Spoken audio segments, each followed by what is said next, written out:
This call is now being recorded. विशिष्ट वाङ्मय प्रकाराचा अभ्यास कविता या विषयाअंतर्गत आपण राष्ट्रभावनेची कविता याची चर्चा करतो आहोत. आणि आज जी कविता किंवा जे गीत आपण चर्चेला घेणार आहोत ते भजन या प्रकारातलं आहे. राष्ट्रसंत तुकडोजी महाराज यांचा आपल्या सर्वांना परिचय आहेच. राष्ट्रसंत तुकडोजी महाराजांनी लिहिलेलं या भारतात बंधुभाव नित्य वसुदे दे वरची असादे हे भजन आज आपण चर्चेला घेणार आहोत. तुकडोजी महाराजांचं खरं नाव माणिक बंडोजी ठाकूर हे होतं. त्यांना लहानपणीच भजन कीर्तन भक्ती नीती यांचे संस्कार त्यांच्यावर झालेले होते. अभंगात कीर्तनात ते खंजिरी वाद्याचा वापर करत असत. त्यांचा आवाजही खूप मधुर होता. भारतीय स्वातंत्र्य लढ्यामध्ये त्यांनी सहभाग घेतलेला होता. 1942च्या भारत छोडो आंदोलनामध्ये सुद्धा त्यांचा सहभाग होता. भूदान चळवळीमध्ये त्यांचा सहभाग होता. जातीभेदाचं निर्मूलन झालं पाहिजे याचे प्रयत्न त्यांनी आयुष्यभर केले. ग्रामगीता, अनुभव सागर, समाज संजीवनी अशा ग्रंथरचना त्यांनी केल्या. त्यांच्या भजनाचं एक वैशिष्ट्य असं होतं की त्यांचं भजन कीर्तन ऐकण्यासाठी सर्व जाती धर्माचे लोक येत असत आणि त्यातूनच ते समाज प्रबोधन करत असत. सर्व जाती धर्माचे लोक, आणि म्हणून त्यांना राष्ट्रसंत असं म्हटलं जातं. ही जी कविता आहे किंवा हे जे भजन आहे ते समाज संजीवनी या ग्रंथामधून निवडलेलं आहे. भारतामध्ये एकता नांदावी, सर्व धर्म समभाव राहावा आणि अस्पृश्यता नष्ट होऊन सर्वांनी गुण्या गोविंदानं राहावं अशी तळमळ या देशभक्तीपर भजनातून त्यांनी व्यक्त केलेली आहे.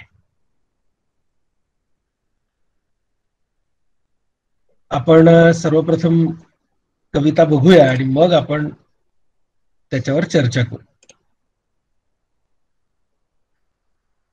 या भारतात बंधुभाव नित्य वसुदे दे वरची असादे हे सर्व पंथ संप्रदाय एक दिसू दे मतभेद नसू दे. नांदोत सुखे गरीब अमीर एक मतांनी मग हिंदू असो ख्रिश्चन वा हो इस्लामी. स्वातंत्र्य सुखा या सकला माझी वसुदे दे वरची असादे. सकळास कळो मानवता राष्ट्र भावना हो सर्व स्थळी मिळूनी समुदाय प्रार्थना. उद्योगी तरुण शीलवान येथ दिसू दे दे वरची असादे. जाती भाव विसरुनिया एक हो आम्ही अस्पृश्यता समूळ नष्ट हो जगातुनी. खलनिंदका मनी ही सत्य न्याय वसुदे दे वरची असादे. सौंदर्य रमो घराघरात स्वर्गीयापरी ही नष्ट होऊ दे विपत्ती भीती बावरी. तुकड्यास सदा या सेवे माझी वसुदे दे वरची असादे. बघा, अत्यंत मधुर आणि अत्यंत सुंदर असं हे भजन आहे. राष्ट्रसंत तुकडोजी महाराजांचं हे प्रसिद्ध भजन आहे. प्रसिद्ध असं देशभक्तीपर गीत आहे. शालेय शिक्षण घेत असताना आपण कधीतरी त्यांचं हे गीत संगीत या विषयामध्ये शिकलेलो असू आणि अगदी चालीमध्ये लईमध्ये आपण ते गीत गायलेलंही असेल. या गीतामध्ये त्यांनी त्यांची जी तळमळ आहे ती व्यक्त केलेली आहे आणि त्यांची एकच तळमळ व्यक्त करता येते या गीतात. आणि ती तळमळ आहे की भारतात सर्वांनी गुण्या गोविंदानं राहावं. गुण्या गोविंदाने जात पात धर्म वर्ण वर्ग कुठल्याही व्यवस्थेमध्ये आपण अडकू नये. कुणी गरीब कुणी श्रीमंत या व्यवस्थेमध्ये कुणी अडकू नये. कुणी खेड्यातला कुणी शहरातला या व्यवस्थेमध्ये आपण अडकू नये. आणि आपण सर्व एक आहोत, एकमेकांचे बंधू आहोत, या भावनेनं आपण जगलो पाहिजे. सर्वांनी मिळून मिसळून राहिलं पाहिजे. ही तुकडोजी महाराजांची तळमळ आहे आणि ती तळमळ त्यांनी या गीतातून व्यक्त केलेली आहे. या भारतातील लोकांमध्ये बंधुभाव राहू दे असा वर ते देवाला मागताय. सर्व संप्रदाय जाती वर्ग हे एकच दिसले पाहिजे आणि त्यांच्यामध्ये कुठलेही मतभेद नसले पाहिजे, हा वर ते देवाला मागताय. या भारतात बंधुभाव नित्य वसू दे, नित्य नेहमी कायम स्वरूपी वास असला पाहिजे तिथे बंधुभावाचा.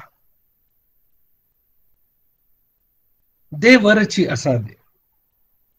हे सर्व पंथ संप्रदाय एक दिसू दे, मतभेद नसू दे. कुठलेही मतभेद या लोकांमध्ये नसावे.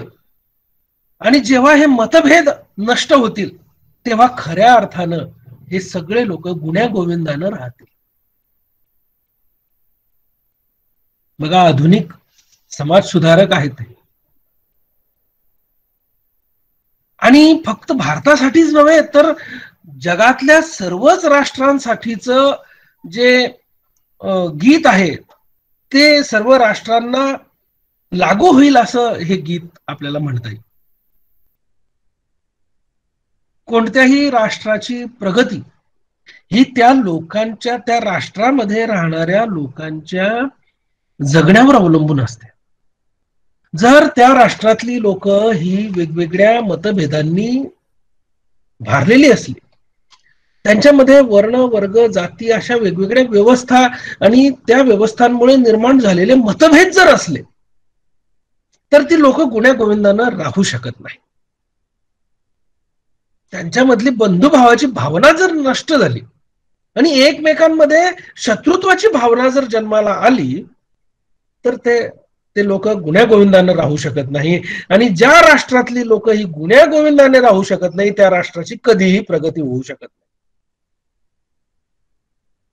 आणि म्हणून राष्ट्राच्या प्रेमापोटी राष्ट्राची प्रगती व्हावी ह्या केवळ ह्याच उद्देशाने तुकडोजी महाराज आपली ही तळमळ व्यक्त करतात. आपल्या लोकांमध्ये त्यांना बंधुभाव बघायचा आहे आणि असा बंधुभाव मला दिसला पाहिजे याचा वर ते देवाला मागताय. ते म्हणताय की नांदोत सुखे गरीब अमीर एकमतांनी, मग हिंदू असो ख्रिश्चन वा हो इस्लामी.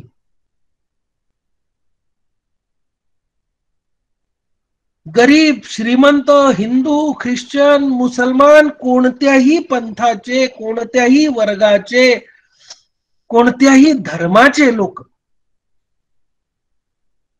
हे कसे नांदले पाहिजे? सुखाने. नांदोत सुखे, सुखानं ते नांदले पाहिजे. तो या धर्माचा आहे म्हणून मी त्याचा द्वेष केला पाहिजे ही भावना आपल्या मनातून गेली पाहिजे. सर्व धर्म समभाव, सर्व धर्म समान आहेत. कोणताही धर्म वाईट नसतो. कोणताही धर्म दुसऱ्याचं नुकसान करायला शिकवत नाही. हे तुकडोजी महाराजांनी ओळखलं होतं, हे त्यांना माहिती होतं. तेच त्याचीच जाणीव ते आपल्याला करून देतात. कोणत्याही धर्मग्रंथात असं म्हटलेलं नाहीये की यांचं नुकसान झालं पाहिजे, परंतु त्या धर्माचे जे रक्षक आहेत,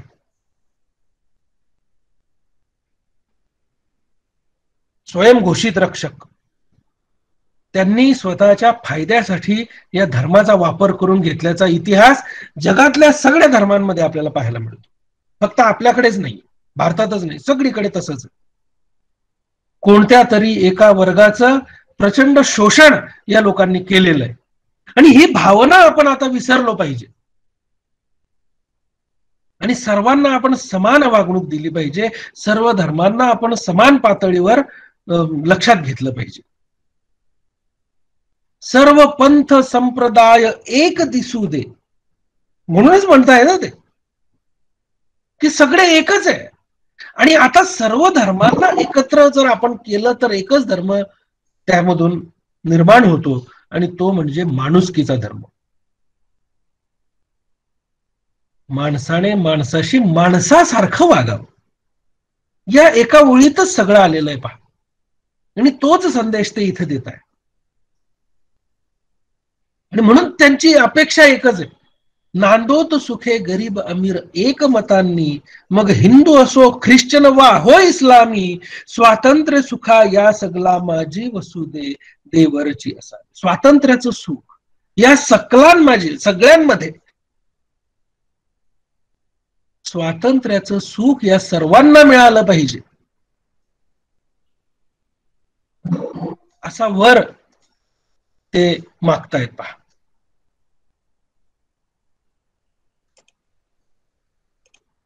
आपल्या जगण्याच्या केंद्रस्थानी आपला जो विचार आहे तो माणुसकीचा विचार असला पाहिजे. सतत आपण दुसऱ्याचा भलं करण्याचा विचार आपण केला पाहिजे आणि दुसऱ्याला पूर्ण स्वातंत्र्य आपण दिलं पाहिजे. जेव्हा आपण दुसऱ्याला पूर्ण स्वातंत्र्य देऊ तेव्हा खऱ्या अर्थानं सगळीकडे सुख नांदायला सुरुवात होईल. आणि दुसऱ्याला जर स्वातंत्र्य देण्याची भावना आपल्या मनामध्ये निर्माण व्हावी असं आपल्याला वाटत असेल तर आपल्याला मानवता कळाली पाहिजे. राष्ट्रभावना काय असते हे आपल्याला कळाली पाहिजे. आपण शीलवान असलो पाहिजे. म्हणून ते म्हणताय, सकळा सकळो मानवता राष्ट्रभावना, हो सर्व स्थळी मिळूनी समुदाय प्रार्थना, उद्योगी तरुण शीलवान येथ असू दे देवरची असा. सगळ्यांना मानवता समजली पाहिजे. सगळ्यांना राष्ट्रभावना काय असते ती जागृत झाली पाहिजे सर्वांमध्ये. जर आपल्या राष्ट्राच्या प्रगतीची, राष्ट्राच्या प्रीतीची भावना आपल्या मनामध्ये जागृत झाली तर आपल्या राष्ट्राचा एक भाग असणारे सर्व जे धर्म, पंथ, संप्रदाय हे सगळे आपण एका पंक्तीमध्ये आपण यांना बसवू आणि त्या सगळ्यांना समान वागणूक देणं ही खऱ्या अर्थानं राष्ट्रभावना आहे. त्या सगळ्यांशी समान वागणूक करणं ही खऱ्या अर्थानं मानवता आहे. आणि ही मानवता आपल्याला कळाली पाहिजे. सकळास कळो मानवता राष्ट्रभावना, सगळ्यांना कळाली पाहिजे. आणि म्हणून हे मानवतावादी शिक्षण आपल्याला मिळणं फार गरजेचं आहे. आता बघा, आपण साने गुरुजींची कविता अभ्यासली, तुकडोजी महाराजांची कविता आपण अभ्यासतो आहोत. हे मानवतावादी शिक्षण आहे, हे नीतिमूल्यांचं शिक्षण आहे.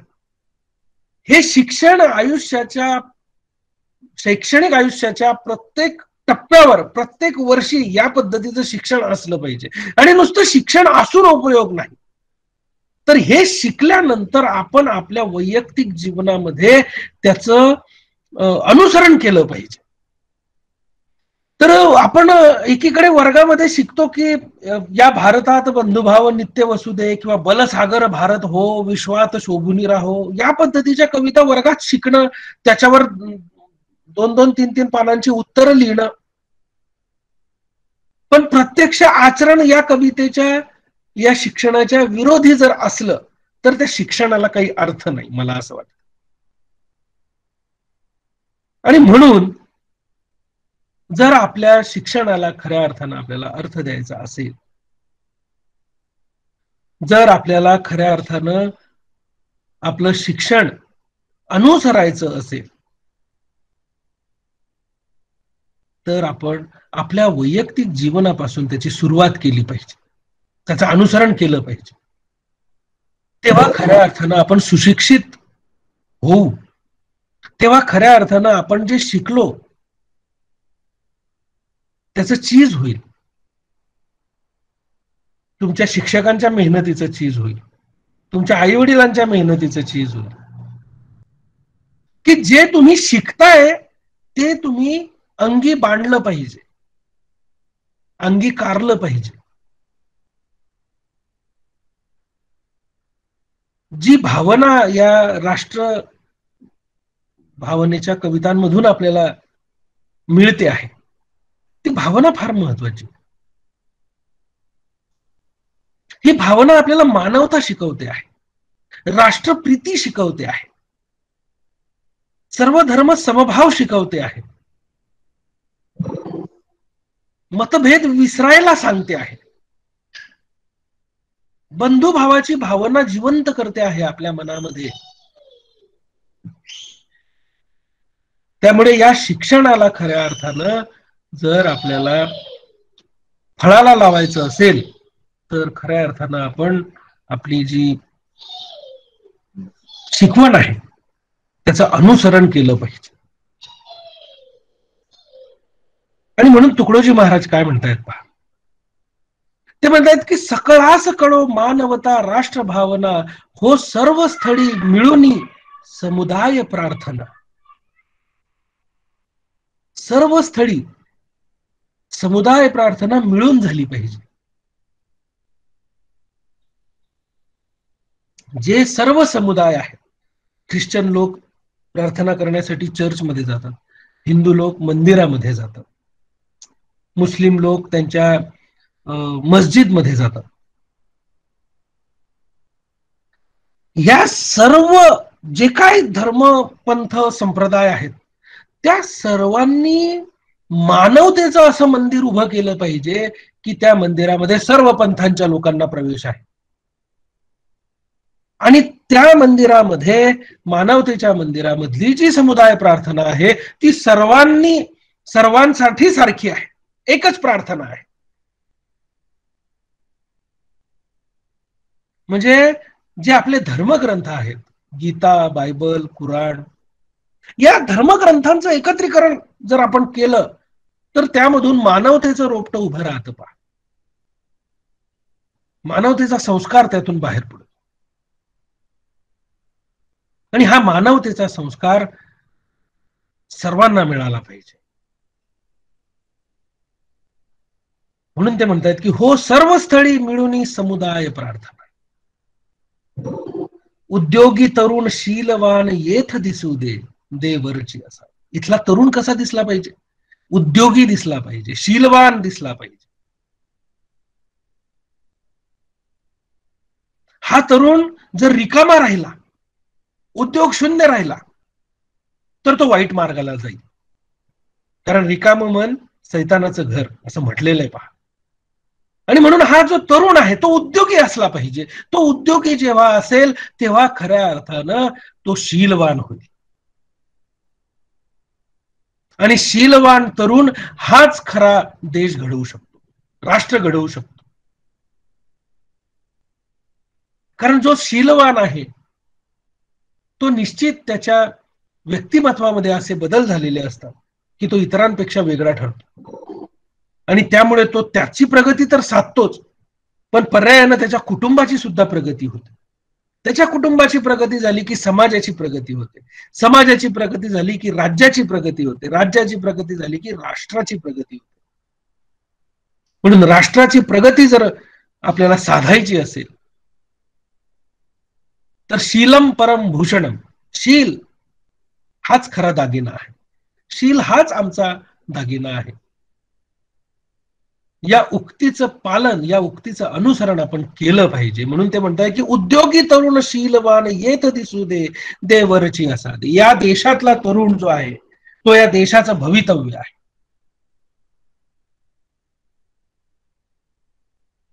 आणि या देशाला मला विश्वगुरु या पदवीकडे न्यायचं आहे, त्याला विश्वगुरु बनवायचं आहे. आणि जर तसं व्हायचं असेल समर्थ भारताचं स्वप्न जर साकार करायचं असेल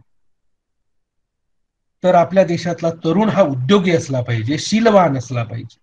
हा वर ते मागतायत पहा तुकडोजी महाराज. जातीभाव विसरुनिया एक हो आम्ही, अस्पृश्यता समूळ नष्ट हो जगातुनी, खल निंदका मनी ही न्याय सत्य न्याय वसुदे देवरची असावे. बघा किती सुंदर लिहिलेलं आहे. सर्व जाती भाव विसरून आपण एक झालं पाहिजे. जी अस्पृश्यतेची भावना आहे ती समूळ नष्ट झाली पाहिजे जगामध्ये. बघा भारतामध्ये ज्या पद्धतीनं दलित समुदायावर अन्याय आणि अत्याचार झाले हजारो वर्ष, त्या पद्धतीचे अन्याय आणि अत्याचार जगाच्या पाठीवर अनेक देशांमध्ये अनेक वेगवेगळ्या समुदायांनी केलेले आहेत.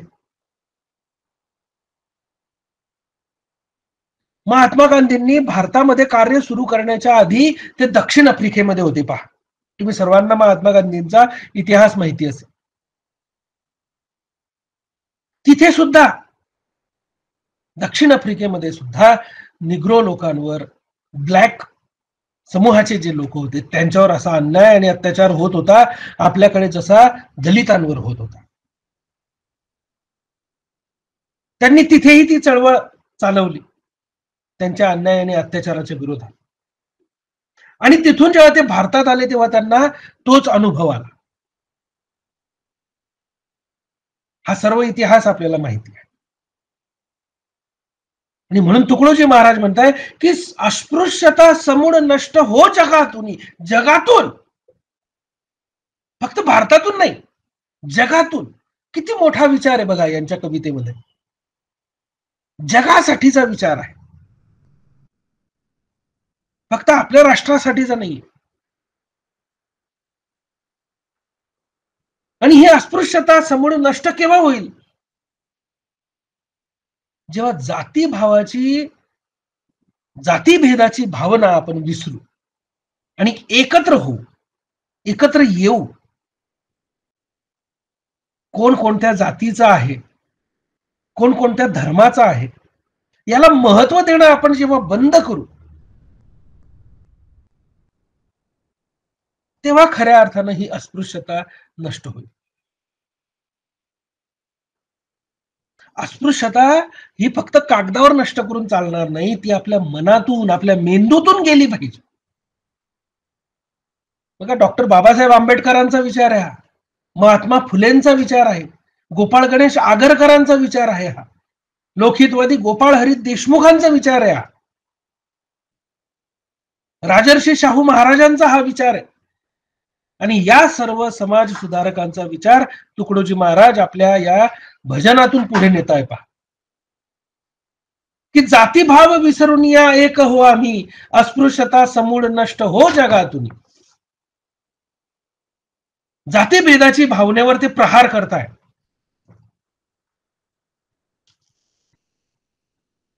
अस्पृश्यता नष्ट व्हावी म्हणून ते आवाहन करताय सर्वांना. आणि पुढे म्हणताय की खल निंदका मनी ही सत्य न्याय वसुदे देवरची असा. जो आपला निंदक आहे, आपला शत्रू आहे, त्याच्या मनात सुद्धा सत्य आणि न्याय या दोन भावनांची रोपण झालं पाहिजे, प्रतीती आली पाहिजे त्याला. या दोन भावना त्याच्या मनामध्ये राहिल्या पाहिजे, सत्याची आणि न्यायाची. जेव्हा सत्याचा आणि न्यायाचा स्वीकार माणूस करतो तेव्हा खऱ्या अर्थानं तो दुसऱ्या व्यक्तीच्या स्वातंत्र्याचा विचार करत असतो.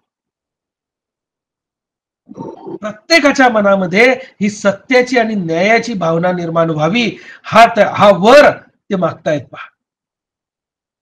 म्हणून ते म्हणताय जातीभेद जातीभाव विसरून या एक हो आम्ही, अस्पृश्यता समूळ नष्ट हो जगातून, खलनिंदका मनी ही सत्य न्याय वसुदे देवरची असा.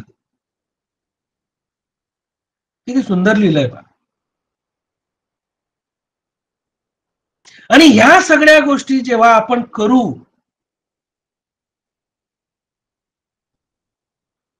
तेव्हा काय होईल?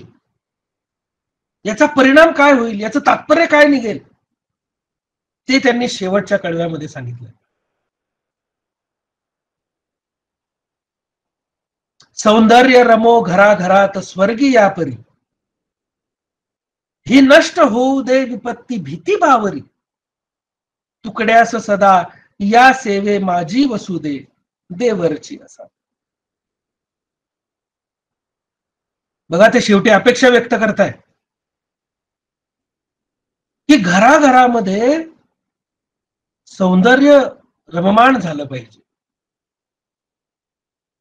आणि कसं?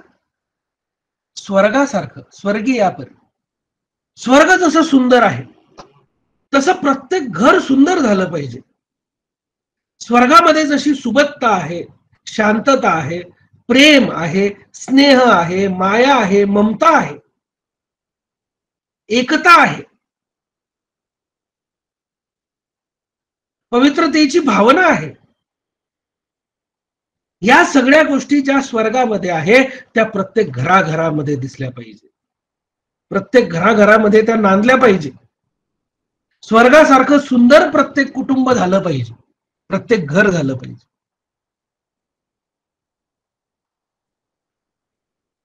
प्रत्येकाच्या मनामधली जी भीती आहे, अविश्वासाची भावना आहे, ती नष्ट झाली पाहिजे. म्हणून ते म्हणतात की सौंदर्य रमो घराघरात स्वर्गी या परी, ही नष्ट होऊ दे विपत्ती भीती बावरी. विपत्ती, आपल्यासोबत काहीतरी वाईट होईल, आपलं कुणीतरी वाईट करेल, आपल्यावर कुणामुळे तरी संकट ओढवलं जाईल, ही अविश्वासाची भावना, ही भीतीची भावना प्रत्येकाच्या मनातून नष्ट झाली पाहिजे.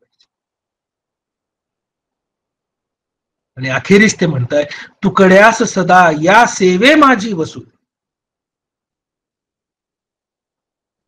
इथे ते स्वतःच्या नावाचा उल्लेख करताय पहा, की या तुकड्याला या जगाच्या, या देशाच्या, या राष्ट्राच्या सेवेची संधी दे.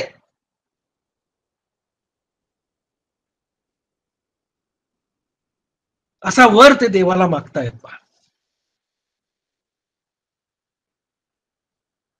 राष्ट्रसंत तुकडोजी महाराजांचं हे भजन विविध समाज सुधारकांनी समाजाच्या कल्याणासाठी सुचवलेल्या समाज स्वास्थ्याच्या संकल्पनांना उजागर करणारं भजन आहे.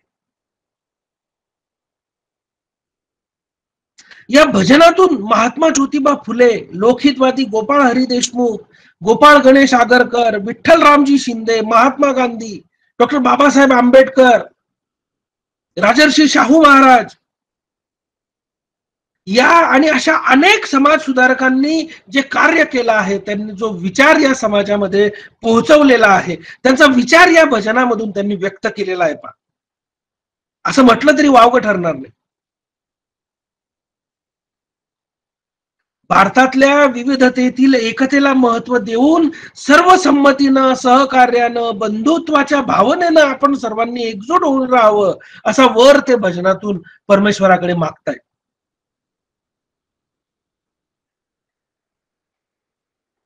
आपल्या भारतामध्ये ज्या विविधतेनं नटलेल्या संस्कृती आहेत, त्या सर्वांनी एकमतानं, एक दिलानं इथं नांदलं पाहिजे. त्यांच्यामधली बंधुभावाची भावना वाढीस लागली पाहिजे, असा मानवतावादी विचार या भजनामधून आपल्याला पाहायला मिळतो.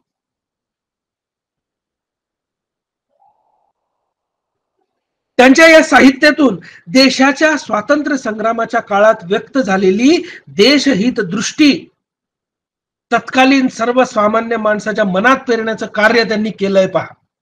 ज्या काळात त्यांनी हे भजन लिहिलं, ज्या काळात ते हे प्रबोधन करत होते, तो काळ स्वातंत्र्याच्या संग्रामानं पेटलेला काळ होता. आणि त्यावेळी बघा त्यांनी लोकांना या भजनाच्या माध्यमातून कसं प्रबोधन केलेलं आहे. भारतात सर्व पंथ, धर्म, संप्रदाय एकमतानं राहावं, गरीब श्रीमंत अशी दरी मनामध्ये राहू नये, स्वातंत्र्याचं सुख प्रत्येकाला मिळालं पाहिजे, असा वर ते ईश्वराला मागतायत पहा.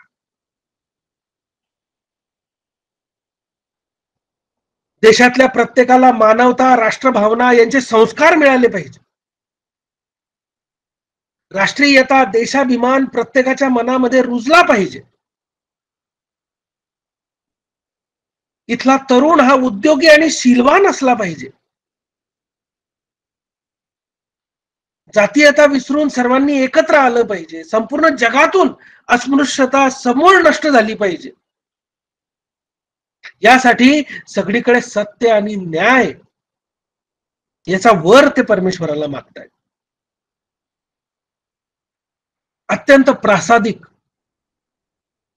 सोप्या आणि सुलभ अशा जनभाषेतून राष्ट्रसंतांनी आपले विचार या भजनामधून मांडलेले आहेत.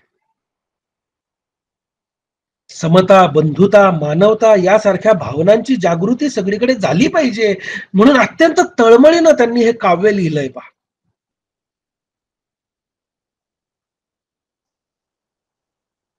आणि सर्वांच्या शेवटी ते म्हणतात की आपत्तीची जी भीती आहे ती सर्वांच्या मनातून निघाली पाहिजे आणि सगळीकडे आनंदी आनंद नांदला पाहिजे. भारतातल्या घराघरात स्वर्ग तयार झाला पाहिजे. स्वर्गासारखे सौंदर्य सर्वांना अनुभवता आले पाहिजे. भक्ती, कर्म, ज्ञान यांची सांगड घालून सर्वांनी समाजाचा विकास साधला पाहिजे. यातच राष्ट्राची खरी प्रगती दडलेली आहे आणि हाच खरा राष्ट्रधर्म.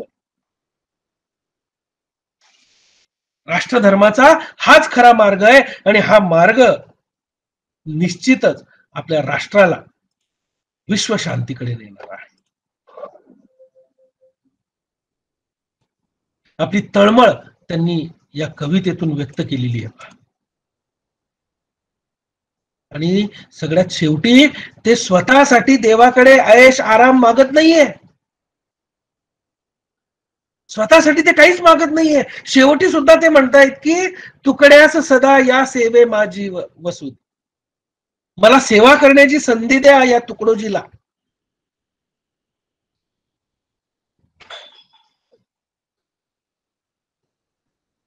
म्हणून खरोखर तुकडोजी महाराजांना राष्ट्रसंत म्हटलं जातं. अनेक लोक विचारतात तुकडोजी महाराजांना राष्ट्रसंत का म्हणतात.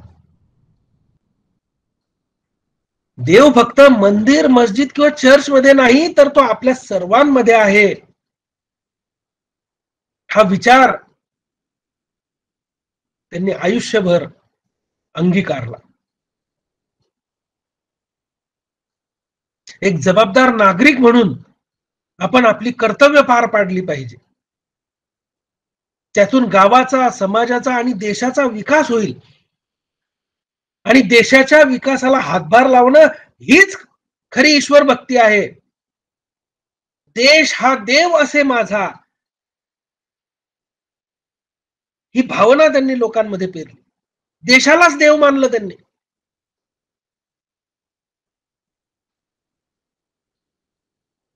आणि म्हणून मानव सेवेच्या मार्गदर्शक तत्वांचं काव्यमय रूप त्यांनी ग्रामगीतेमधून रचलं. ग्रामगीता लिहिली, गावाची गीता. आणि म्हणून त्यांना राष्ट्रसंत असं म्हटलं जातं.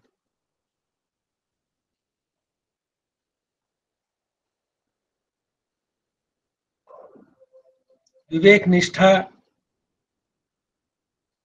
जनजागृती आणि सर्व धर्म समभावाची भावना आपल्या मनामध्ये पेरणार हे देशभक्तीपर गीत खरोखर आपण जर अंगीकारलं तर आपल्या देशाला समर्थ भारत व्हायला वेळ लागणार नाही.